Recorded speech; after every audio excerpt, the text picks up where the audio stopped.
Yep. Excellent. Alrighty. So, first shout out to Leighton for a great topic.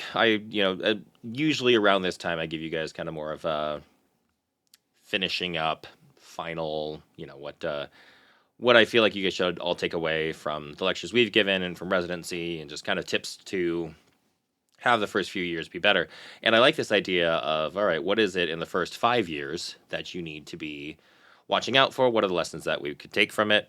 If you guys do not know, this is a off-Broadway musical, which is one of my absolute favorites of all time.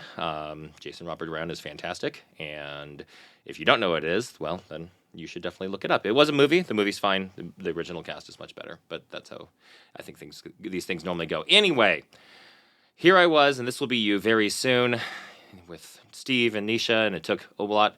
It went a lot faster than I all thought it would be. And so June 29th, 2014, I graduate from endo residency. The next morning, we pack my car up on the back of the trailer and go across the country, and we see some fascinating things, such as a town filled just with bald men who grit their teeth.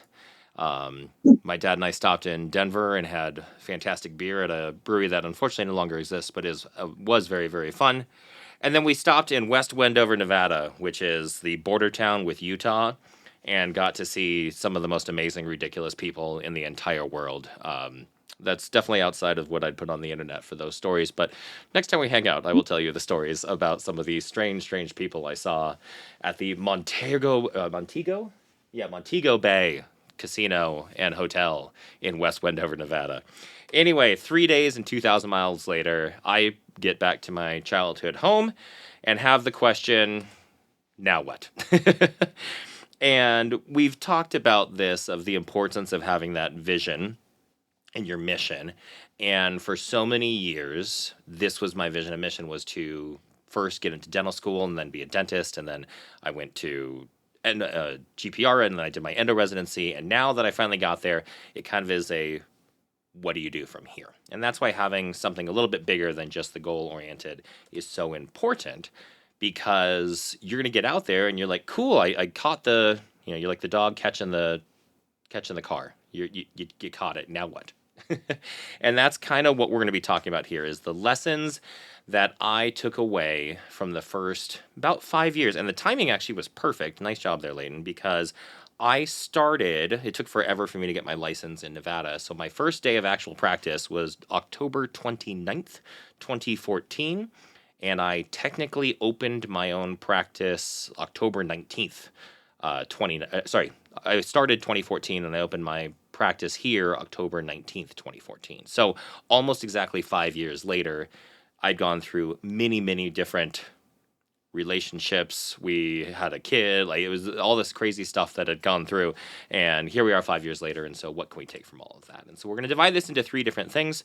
The first would be mistakes that I made, because it's important to learn from those mistakes. I'm going to then talk about the good choices, because we like to have some positivity.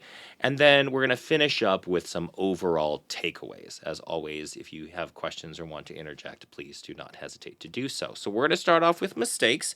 And it's very hard to admit that you make mistakes, but we all do. We're human. And this is something I want to remind all of you. And I tell the dental dentists that I work with, one of the main things that separates us is I've made all of the mistakes that can happen with a root canal. We've broken files. We've had perforations. We've, done a root canal on a cracked tooth that has to be extracted. You learn from these things, and that's what residency is for making these mistakes. So it's okay that you make those mistakes while you're in residency, because you only make them once, and you learn from them. And if the general dentist make those mistakes and sends you the patient because you've made them, you know how to fix them. I'll never forget the first year of dental school, they were talking about a study that came out that looked at dentists and like dental students. And they had these cameras, and what they discovered is, when they were doing preps, I think that's what the study design was, the raw number of mistakes and errors that were made was about the same. That, maybe the prep wasn't as perfect as it could have been at the beginning, and there's a small little, angulation off. But what they found was that the dentists who had been out for a while, they were able to fix those mistakes, and the mistakes they made were much, much smaller. And so that's what your first takeaway is. You're going to make mistakes, so let's learn from them, and hopefully you can learn from mine and make it a little bit better. So the very first thing is being a super dentist. I came out and I was like, I'm going to save every tooth. We are going to go for it. It's going to be great. And I think I've told you, I worked at the same place for the first about 3 to 4 years. And because I worked at that same place, I had like 100% recall. And you start to see your failures come back. And that's not a fun experience. Right now, if some of the cases you do will fail and you'll never see them because you will leave St. Louis and the patient won't ever come back to you. And we call that a geographic success. But I was at the same place and I got to see my failures. And that was probably the first mistake that I made, was trying to save everything. And a lot of that is just not knowing from a prognosis standpoint, when is it worth saving it and doing the root canal? When is it better to take the tooth out? And there are some bad signs for prognosis, and that's why it's really important to have a good relationship with your periodontist and your oral surgeon. I'll explain what's going on here in a second. But this is Nate Antoine. I think some of you know of him. He's the periodontist that I like to work with in town, and he's a SLU grad as well. This is him reading to my lovely daughter a book that my wife got called Hookers and Blow Save Christmas. I don't think any of you have kids, and so if you have siblings who have kids, if you're the aunt or uncle, or friends who are starting to have children, buy them this book. It's absolutely hilarious, and make sure you record it while people are reading it because they will not be able to stop laughing. And it's a sweet song about a snowblower, or a sweet story about a snowblower and a tow truck. That's all it is. There's nothing else that could be going on there. Anyway, when you got to send to these people. Lack of ferrule is probably the number one sign that you're going to have problems. If it's less than a millimeter, that's super gingival. It's just not worth saving at that point. The tooth's going to break. You can sometimes get away with lateral incisors on the maxilla if you can hide them in the occlusion, but really, once it gets to where there's no tooth structure left, it doesn't matter what post system you use. It doesn't matter what magic dust you sprinkle on there. You can't rebuild the existing good stuff, and the tooth's probably going to break within 5 years. The next one is lack of pericervical dentin. So that's plus or minus 4 millimeters from the crest of bone. And if that becomes less than about a millimeter, and ideally 2, your tooth's going to break. I did some retreats on some more aggressively initial treated root canals at that office. And sure enough, after a few years, if they had been hogged out from the beginning, even if I don't even touch the walls, it still ended up breaking. So that would be the next bad sign for prognosis. You also want to look at the rest of the mouth. That was one of the other things that I discovered when I was going back. Oh, and what I would do at that office, by the way, is I knew I wanted to use these cases for boards. So every time I finished a root canal, I'd put a little pop-up to come up in hygiene saying, please take a PA of number 4, or whatever it was. So I did have really good recall on all of these because they were getting these PAs every 6 months to a year when they come back for hygiene. So when you start to see patients come in and they have a limited financial ability to pay and they have caries on every single teeth, I wasn't thinking like that when I was initially treatment planning. And I was like, okay, they need the root canal. Let's do the root canal. And what I saw is, all right, so I did the root canal on like 18 and it's still there.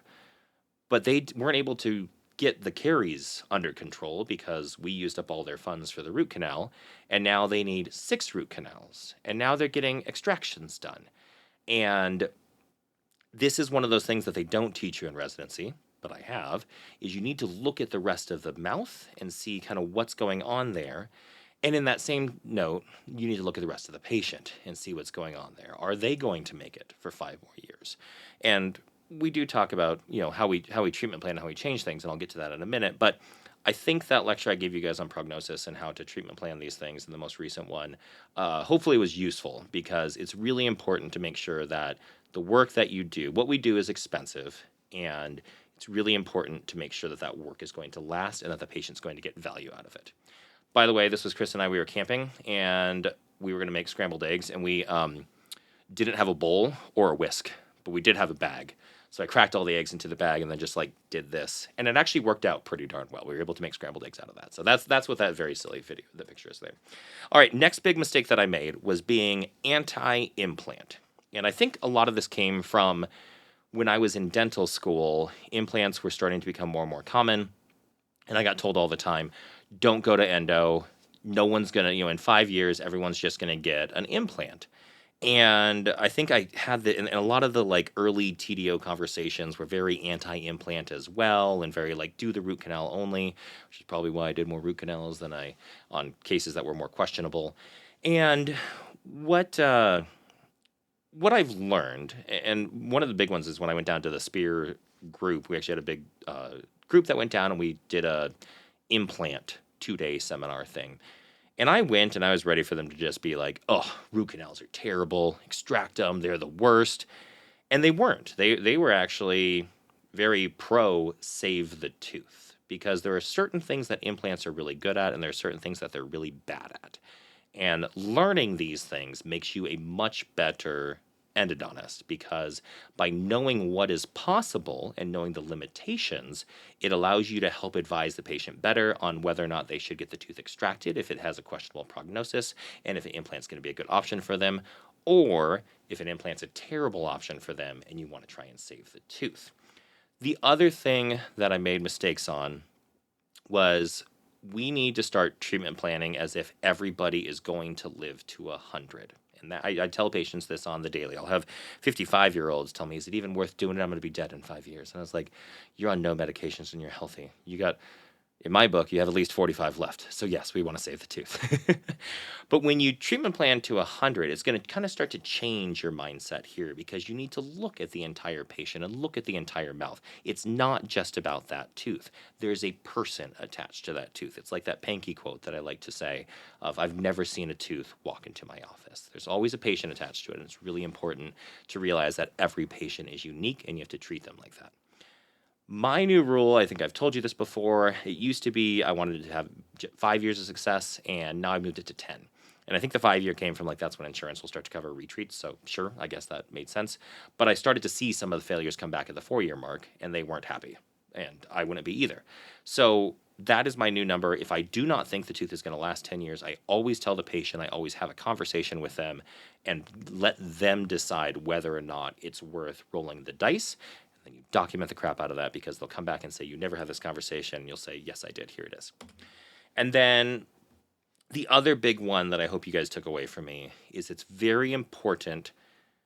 Everything we do will fail. And so you need to almost become like a fortune teller and figure out, how is this case going to fail? Is it going to fail because it gets recurrent decay? Is it going to fail because the occlusion is a monstrosity? Is it going to fail because they need to go to ortho? Is it going to fail because they have a weird implant that needs the crown replaced? And then do everything in your power to address the reasons that the tooth could fail prematurely right now while you have them in there. So adjust the bite. Get the occlusion looking as it should. Even if they're going in for a new crown, I'll adjust the opposing sometime if I see like a deep plunging cusp, because may as well get the bite back to where it should be. If they're hesitant to braces, I highly recommend just getting them on yourself, because it's really easy when patients are like, oh, I could never have braces at my age. And I was like, well, why not? And then I smile, and then they're like, oh, never mind. I've actually started, I had to get more referral pads from my orthodontist who's doing the case, because now I'm sending him more and more cases, which is kind of fun.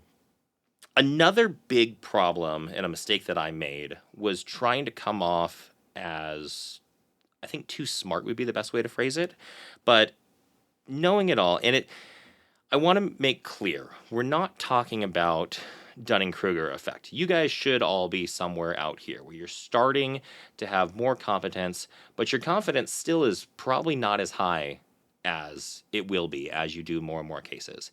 And you guys have all seen the Dunning-Kruger effect before, right? It's why people who do things like the first time think that they're fantastic at it. And as you start to learn more and more and more, you realize that you know absolutely nothing. And then you feel really bad about it. And then as you start to learn more, you start to have this nice, slow, curve back up. If you'll remember from one of the lectures where I talked about how we think it's a straight line from dental school out into owning a practice, it's really more of this. The reason why it's an up and down curve is kind of this Dunning-Kruger effect, because you think you know what's going on and you have a good idea, and then you just crash down. And what I think it was actually coming from my need to kind of not necessarily talk over people, but use bigger words than I needed, and just almost like make myself seem smarter, was because I was very young and got questioned on my age all the time, and I'm sure some of you will have similar situations. And I thought that by showing all my knowledge that I got from being board certified and blah, blah, blah, blah, blah was worth it. And I found that that's not really true. Most people want you to talk to them like a human being. And even within the conversations that I have with general dentists, I tend to not use the same language that I would with you all or another endodontist. I actually noticed that when my buddy Mike joined the Discord channel. He's a general dentist, extremely talented, love the guy. And he was asking me questions about what the heck we were talking about because the language was so beyond what he had ever heard before because we have our own kind of little language as endodontists. So my advice to you, don't try to seem overconfident by using big words and quoting studies and all that.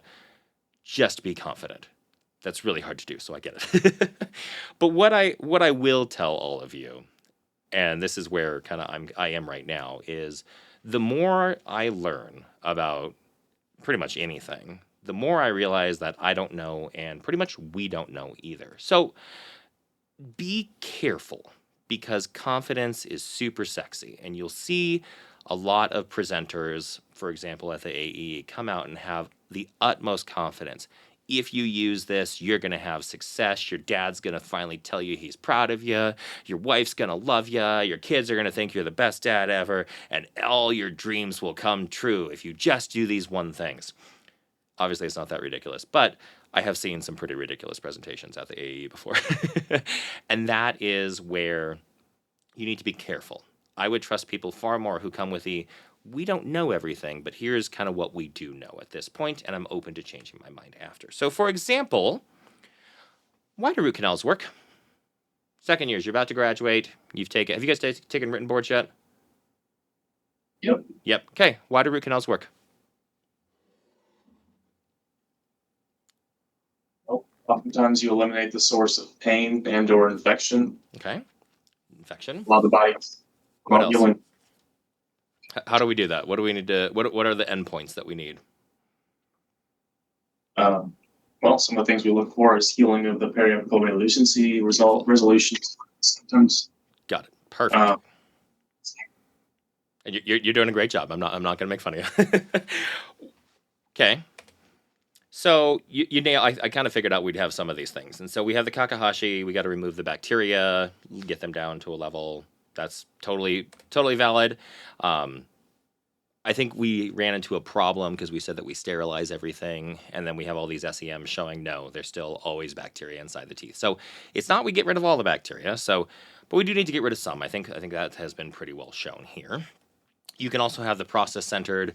When I was in residency, the big thing was you had to take every canal to a 3504 because one study by a charismatic man who came out and said that he was confident that if you did this, you'd have success and everybody would love you, said that you had to take everything to a 35. And so that was kind of the dogma at the time. But how does it explain something like this? Did you guys see this study? This is from 2000. This is a long time ago study. And what you'll see here is big old cavity, radiolucencies. 31 months later, they never got anything done. The cavity has destroyed the tooth, but we healed the periapical area. And I'm not telling you to just leave these and they'll end up healing it, but the idea that we needed to intervene to heal and fix the periapical pathology is clearly not always true because we didn't do anything here and all of a sudden it healed. That's weird. Or take this case. This is Kadami's case. I remember when he presented this at TDO and the gasps from the audience. So this lady came in. He had initially saw her for this, noticed that there was this infection or this, finding in the x-ray, but this tooth was asymptomatic at the time. This tooth was unfortunately cracked, so told her to extract it. And then about 6 months, a year later, she came back. And now she's actually having pain. She got the implant done on 14, but 12 is having pain. There is swelling. But she couldn't afford treatment at that time, but didn't want to get the tooth extracted and asked if there was something else. And this is right where kind of the concepts I've taught you guys about, occlusion and things like that came in. And he's like, you do have a lot of bite issues on there, so let me adjust that. So all he did was adjust the bite. And 6 months later, she came back. That had healed to the point that it was actually better than when, it was asymptomatic, and the swelling was gone and she had no pain. So once again, this is not, I'm not telling you to just adjust the bite and it'll fix all these problems. The gasps from the audience were like, I can't believe this is actually here. But we may not know what's right. And so I wanted to show you guys a case from yesterday. I was finishing up the presentation and this lovely patient came in. The original Silver Point root canal was done in 1970, and she was 20 years old. 10 years after that, she said she had all this pain, and they went in and they did the surgery, and they did an amalgam retrofill, probably using those tiny, tiny cool hand pieces that they used to use, because this is before Gary presented ultrasonics to the world. And they still missed the MB2, but it was fine. She wasn't having the pain anymore. It all healed up. And then in 1990, she had this root canal done, and you can see it's about 5-6 millimeters short. Not even sure if that's gutta-percha. She came in because she was having pain on the upper left-hand side, and the general dentist had just met her and said, let's go ahead and maybe it's maybe there's something going on at the apex here. That could be what's causing it. And then when they did the initial exam, said, I want you to check out 29 as well. Well, it turns out the actual pain was from 13. He had just done a new crown on top of there. You can see the rest of her mouth is all these old PFMs that she has worn the crap out of because she is quite the clencher. And they put into the system that was doing okay. It was self-adjusting. They put into the system something way harder, which was Emax, and it had a ton of interferences as well as a slight open margin here that was giving her some sensitivity to cold as well as biting. We adjusted the bite, put a little SDF here, and she's feeling much, much better as of today when we called her this morning. But I want to go back to those images. I'm not telling you to do root canals like this, but Greg, would you agree that you would not get a very good grade from Rhodes if you did this root canal? If you left it 5 millimeters short? And yet it's still working. That's weird. And this is using stuff that they still didn't find MB2 even with the Apico. And yet it's working. That's crazy. And this is 50 years success. That's wild. So, my takeaway, this is how I kind of approach that question. We aren't entirely sure why root canals work. But it seems like these things matter. And you can list off a couple of them like I've talked about. And the big thing I want all of you to take away from this is when new evidence comes forward, you change your process to reflect that. My advice for you in life is to be very wary of anyone telling you that their way is the only way to do things. This comes back to the quote that Hatton told us the very first day of residency.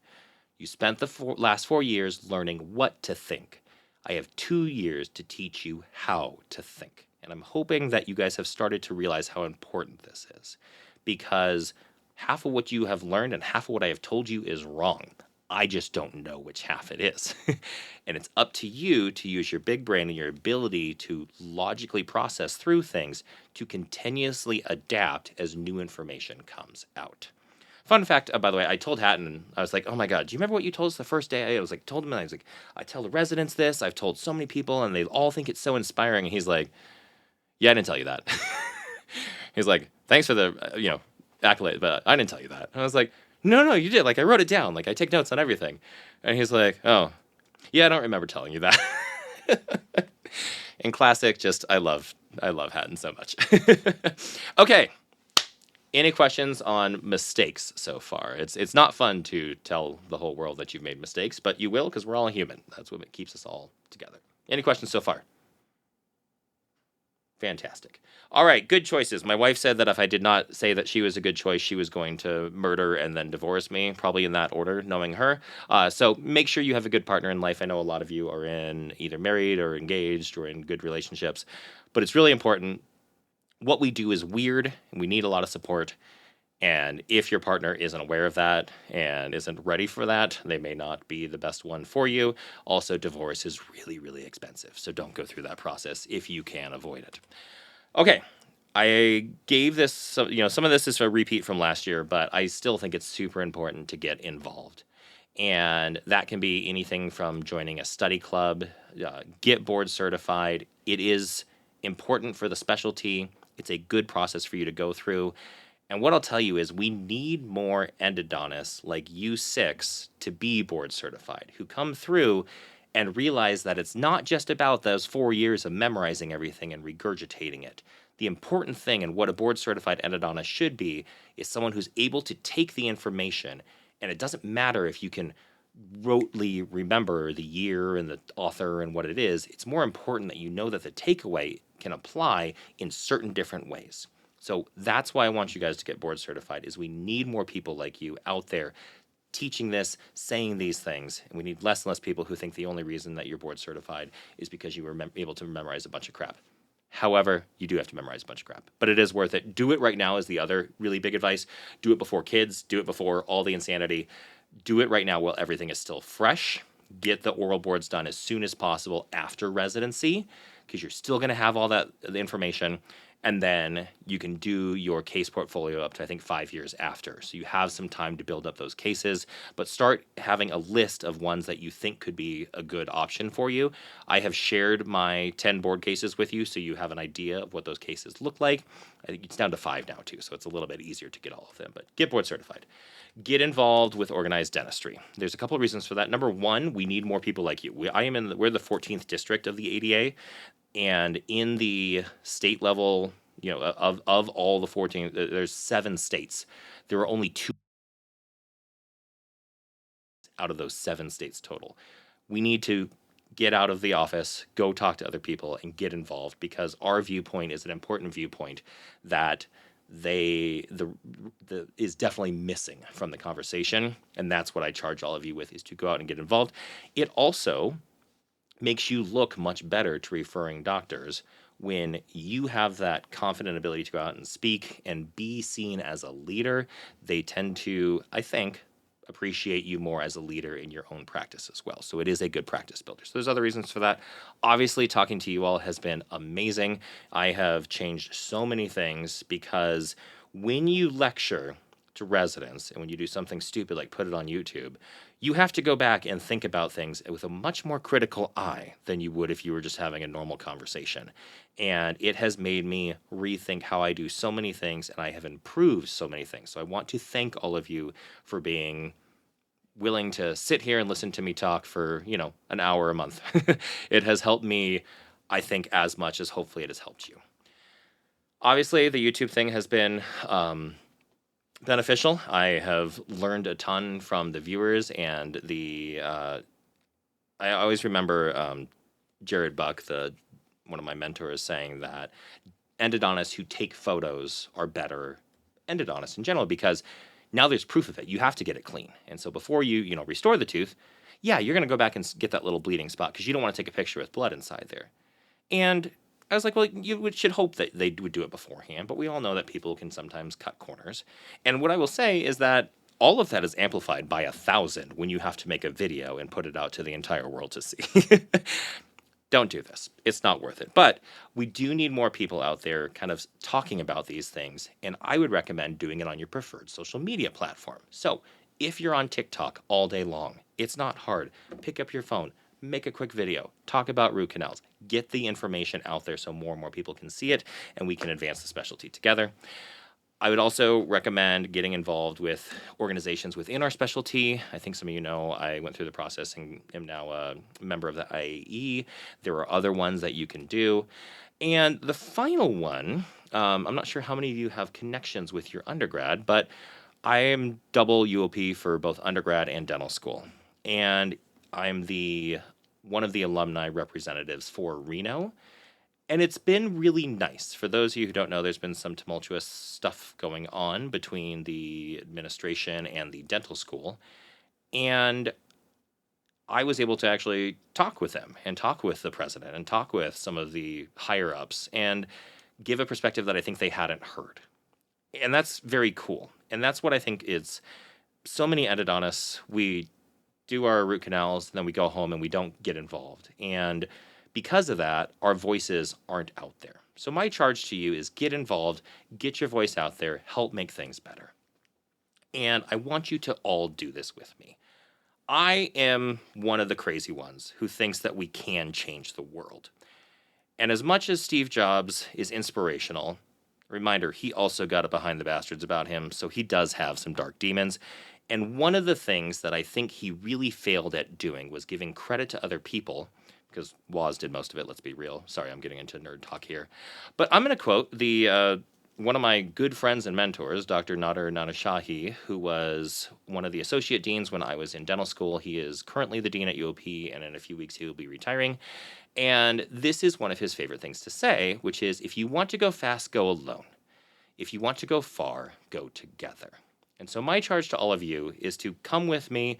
Let's make things better. Okay? On the same note, and good things that I did, learn something new every day. My advice is make it not about endo. You've spent your whole 20s learning just about one stupid thing. It's time to learn some new things. And you'll be surprised by how much of that applies to root canals. The fact that I love cooking and that I read a book randomly about how a restaurant in New York City became the number one restaurant in the world and got 3 Michelin stars made me a better endodontist. It made me more empathetic. It made me able to customize things more for our patients so that experience is better. The fact that one of the previous residents asked me to look into how private equity was impacting dentistry has made it so that not only am I able to get the message out there, but that I'm hopefully able to impact all of you and make your lives better so you don't have to go through those same things. I think that some of the second years will definitely tell you that they have been treated very differently than the average endo resident when they're going through the process, because most of the time when you go through the contract negotiation, the person on the other side expects the new resident to not know anything and just roll over. And I think the three of you have found that when you come in and start saying, no, we're negotiating this, we're doing this, it changes everything. And they either respect you and start treating you as a partner rather than as someone subservient, but they also will let you know if this wasn't going to work out well in the first place. Because if they're not open to negotiation and being flexible at the very beginning, what do you think the chances are that they're going to change? Good clinical things, and this is what I knew you guys were probably hoping that I would go through. So I made it one page, and you can take a picture of it, and this will obviously go up on YouTube as well. Take photos on every single patient. I cannot tell you how useful that is to show pictures to the patient, to the referring dentist, to have them for lectures, to have them for education. If you don't know how to get it set up, please ask me. I have friends who have had all the different sorts of microscopes. We will get you set up that you can take pictures and reliably have them in the chart and make them look pretty so that you can better communicate with everybody. I have never regretted documenting as much as humanly possible. For those of you who have been following me online, you know there's a few things that I'm dealing with right now. And I have no fears whatsoever because we knew that that person was going to be a problem. And so we have so much documentation, it's not even funny. But it's really important. If you don't write it down, it did not happen. So make sure you document. I said this one last year. I've never regretted taking a check radiograph if I didn't know where I was, if how far down I was, if my angulation was correct. I've never regretted taking one. I have often regretted not taking one. If you don't know where you are, stop, take an x-ray. It gives your brain a chance to kind of reset, and it gets you the ability to see where you actually are. Take a cone beam on every single patient. I think I've beaten this one into you well enough. It's the only way for you to practice doing the root canal beforehand. It will make you more efficient. It will make you a better endodontist. It'll make your work a lot more predictable and easy, and it's 1,000% worth it. Build in redundancy. So this is more when you own your own practice. I have extras of everything. If the whole office, if the power went out at the office, we have enough kits and we have enough battery backups that I could still see a full day of patients. That is called being anti-fragile. I have an agreement with the dentist right over there that if one of our sterilizers, if God forbid all 3 of our sterilizers, because we do have 3, go down, we can use theirs and vice versa. We can keep the lights on. We can keep the business running. Be anti-fragile. Reward your staff, and that's not just financial. So I think you guys all have heard me talk about Jenny, my longest running member, my office manager. She got here at 7 because she likes to get up early and start work early, and we see patients at 8, and she'll probably be done around 1:30 today. And that's great. I love that she's able to have that flexibility. She gets her work done. I don't have to worry about it. But what other field can you really like make your own schedule without owning the practice? So it's not just financial that you want to reward your staff with. Give them flexibility. They have lives. Make their lives better. Lecturing has been very, very useful, and I would recommend you can start small. You remember the quote, if it seems like the problem's too big, it's you just haven't started small enough. You can start by talking to a study group. You can start by talking to a hygiene group. A hygiene group is probably my favorite group to talk to by far, because they know just enough to ask really, really smart questions, and they're still very, very passionate. And I would recommend whenever you move to a new area, because 3 of you are leaving here soon, I know a couple of you are staying, but find the local hygiene group, ask if you can talk on anything. They tend to really like trauma because it's cool. You can show pretty pictures.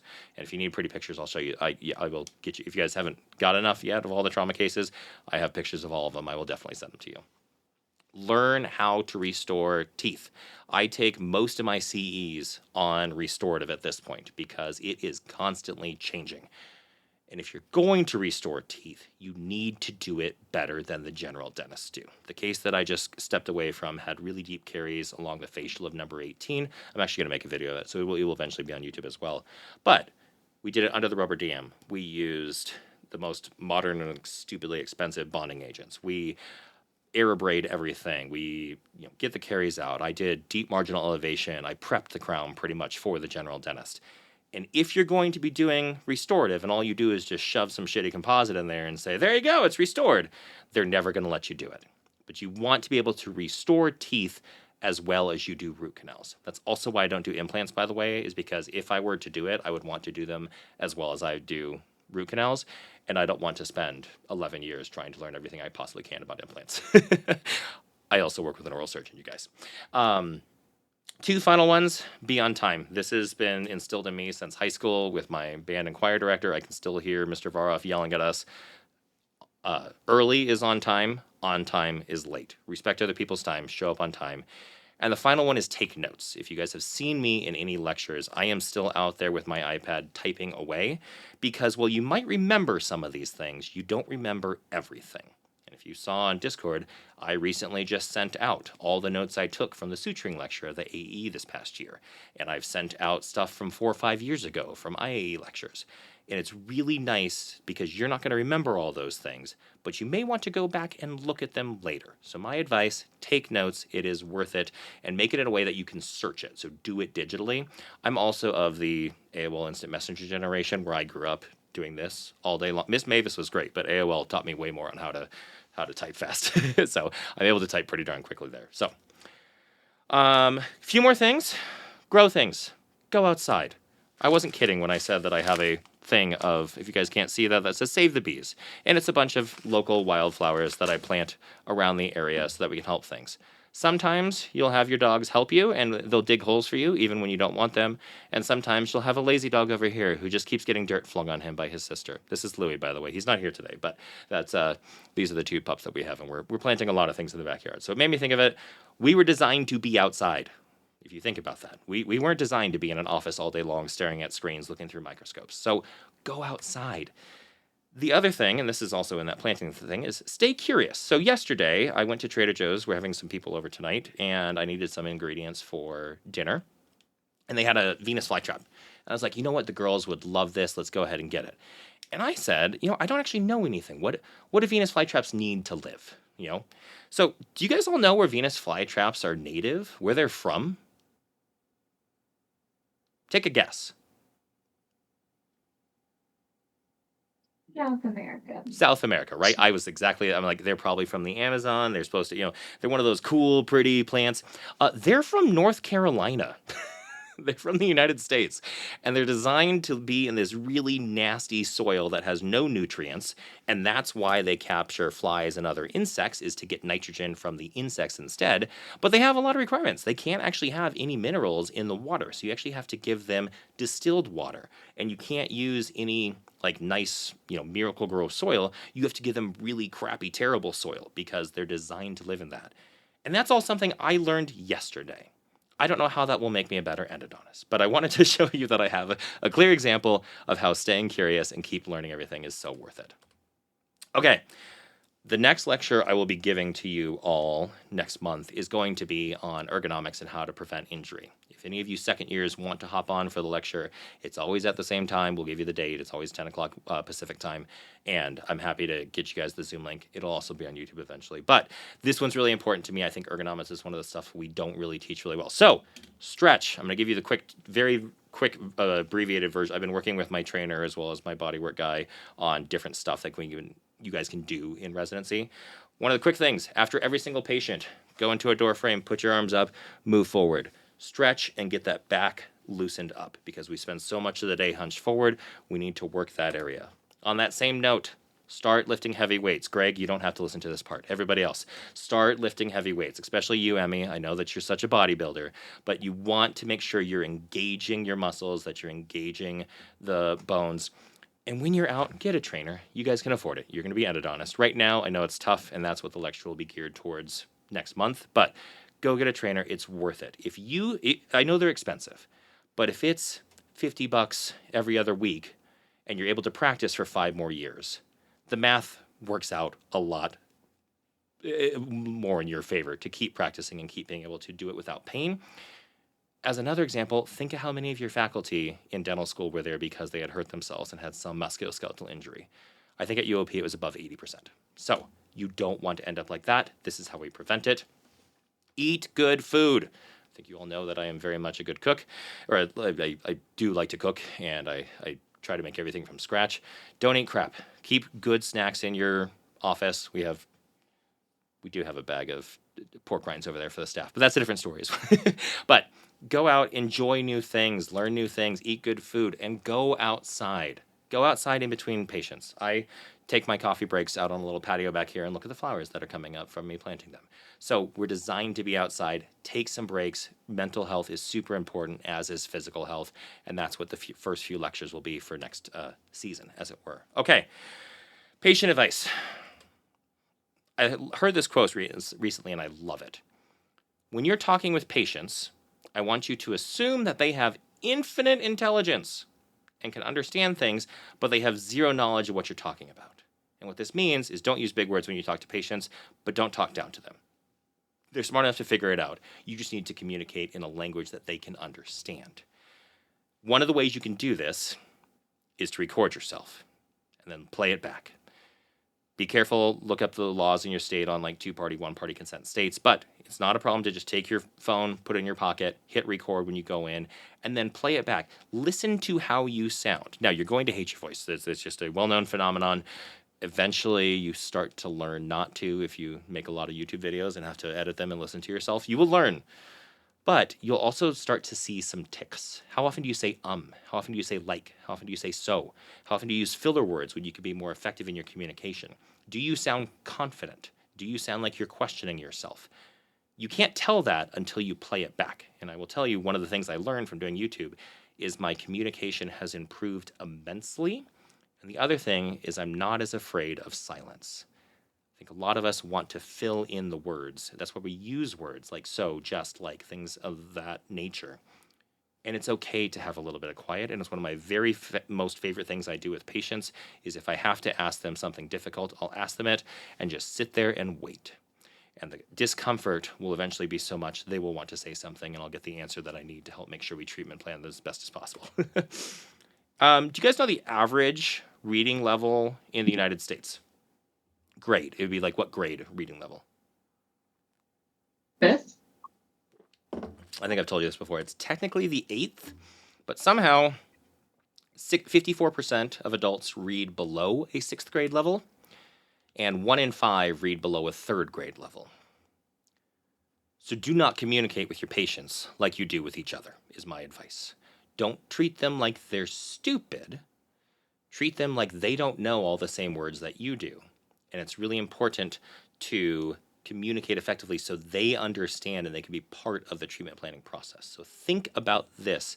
Think about this too when you're going through like your consent forms and when you go through like postoperative instructions. Are you using language that is appropriate for the average person? There is one exception when you can go ahead and use all the big words. When engineers or nurses come in and they try to stunt on you and say that you don't know what you're talking about, I have gone through the entire process of how rank and rank L can stop and inhibit osteoclastic activity, and how calcium hydroxide, through the process of being basic as well as I've gone through the entire process with them. That is the one time that I will say, use all the big words in the world. If they're trying to stunt on you and say that they know all about this, drop some of that language, and I guarantee they'll be like, okay, this person does know what they're talking about. All right. We're going to finish up with personal advice, and this is the same thing that I went through last year. When I started residency, I thought I had it all planned out. I was dating a lovely woman who was going to prosthodontic school. We already had plans that I was going to go meet her in Texas after, and we'd move back to Southern California, get married, do the whole thing. I was so excited. I was going to be an endodontist. I was going to a great program. It was great. 16 days later, my life changed forever, and this was me.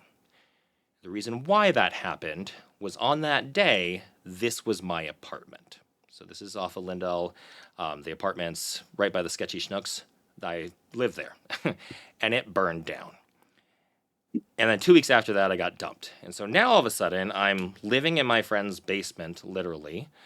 Thank you, John, if you're watching this. You're a great periodontist out in Washington, and I'm forever grateful to you. But I'm living in a basement, just got dumped, had all my plans kind of blow up. And I could have let that define me. But I didn't. I kept going. I found a nice girl that I dated for a while, and when I left St. Louis as a graduation present, she gave me the Oh, the Places You'll Go book by Dr. Seuss. Great book. I read it to my kids. I still love this book. And it has a line in there, which is, things can happen and frequently do to people as brainy and footsy as you. And you guys are all very brainy, and you're going to have a lot of cool things happen, and sometimes you'll have bad things happen to you. But when they start to happen, don't worry, don't stew. Just go right along, and you'll start happening too. Because in that moment, I could have let that define me, that I was the guy who had everything burned down and my whole life kind of fell apart besides me. But if that hadn't happened, I wouldn't have had the life that I have now, because prediction is very difficult, especially when dealing with the future. And if I hadn't had that, I wouldn't have moved to Reno and wouldn't have had these amazing, ridiculous dogs that help dig holes in the backyard. I wouldn't have my wonderful wife, who I met when I was out here. I wouldn't have these adorable kids, and I did update the photos, and so you can see Evie has become quite the little character. She just graduated pre-K. She's very proud of that. I wouldn't have this little bundle of absolute joy. I wouldn't know all of you, and I respect and love the fact that you guys are all willing to hang out with me, even with braces on my face, looking like a weirdo. I wouldn't have the office that I do. And so in a way, I'm grateful that this terrible thing happened to me, because things will happen to you. And it's your response to those things that matter. Don't let it define you. So the final closing thoughts here, what I thought would be kind of fun is you guys are my first full YouTube. All the lectures have been recorded. And so I thought it'd be kind of fun to go through the 2 years and just kind of reminisce real fast of the lectures that I've given you. And we still have a few minutes, so I did time this out perfect. Okay. And what I did is I used a Scott GPT as in my head I looked at all the things and I was like, okay, what were the takeaways that I wanted you guys to have? For the second use, you guys came into a really weird time where the very first lecture was a part 3. And so that was kind of why I think you had the questions about how to start a practice and do all that. But own your practice. It's 1,000% worth it. It's not as hard as you think, and I will help you do it. Next one. Most of what you have been taught is wrong. This is one of my favorite lectures that I gave on outcomes, because I got to tell a lot of stories while protecting the guilty. People care about how you make them feel. That's probably one of the biggest takeaways. This is my favorite lecture I've ever given, by the way. I absolutely love the lesson in there, and I think it's something that we never get taught. And I think it's also because I like food. You do have to learn surgery, because sometimes those large ones will need surgery. We really don't know what works, but here are some things that can help as far as prognosis. Calcified teeth seem to be really difficult, but they do get easier. I promise. I know it's hard right now, but eventually they won't look as calcified, and eventually you'll be able to tackle them. Just keep doing them.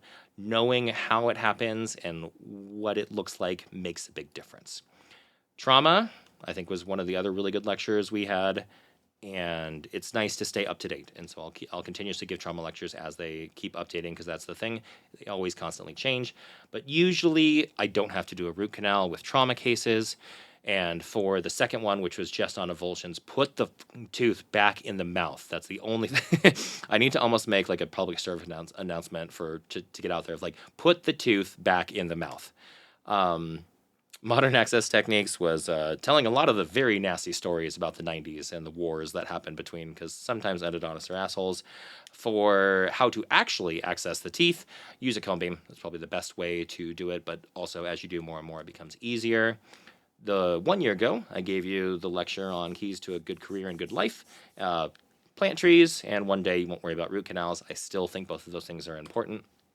All right, then we get to what the first years have seen. Most of your patients are terrified and hate you. So how do we use that to make it better? For the second lecture in that series was how to tell which patients hate you. Also, the bowl is really important. If you're ever trying to figure out why a case isn't working, I want you to have the idea of that cow in the background. You're going to adjust those two cusps, and it's going to make your life a lot better. This one is definitely just personal self-fulfillment of why I'm able to justify all the crazy stuff that I did, but airway is really important. For local anesthesia, bupivacaine is fantastic. Use it on every single case. For lower molars, hopefully you get the idea, use Halcyon. For the pharmacology, apparently, even though this was like 8 months ago, YouTube is still running a thumbnail test, which is absolutely hilarious. So I wasn't able to download this last night.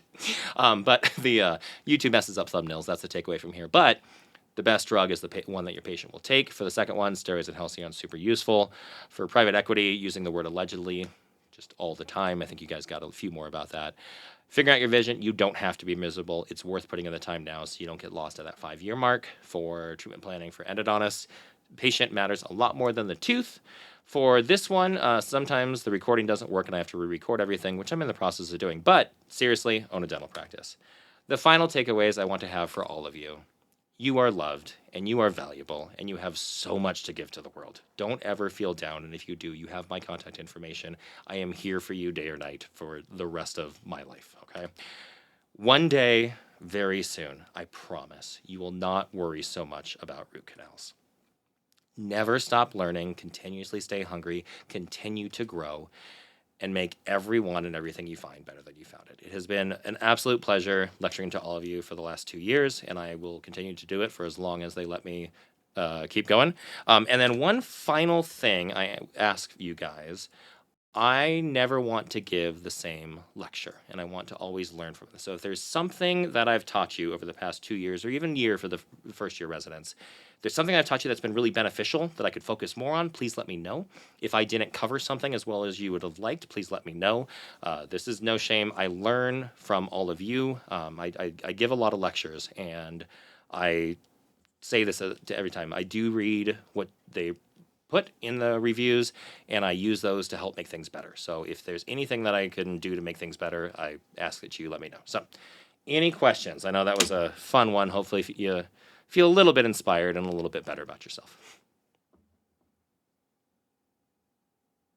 That was a good one. Thank you for everything. I feel like you've always given us good lectures, making it real world applicable while still tying it back to apply it in residency. So I try really to. helpful. The key, like my key mission, vision, the one statement that I have whenever I give you guys lectures is what I wish I knew on whatever topic when I was in residency, and what I've learned since being out.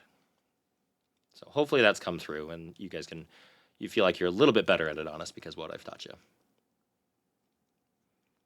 Jack, we're gonna get you talking a lot more next year, buddy. I know you're such a chatty Cathy. I know. We got Emmy talking in Boston. It just took a few drinks. We'll get you there, buddy. All right. What'd you say, Lindsay? Yeah. All right. Any other questions for me? All right. Thank you. Don't trip when you're walking in first years. Talk to you all very soon. Cool. You guys have a great rest of your day. You too. Bye.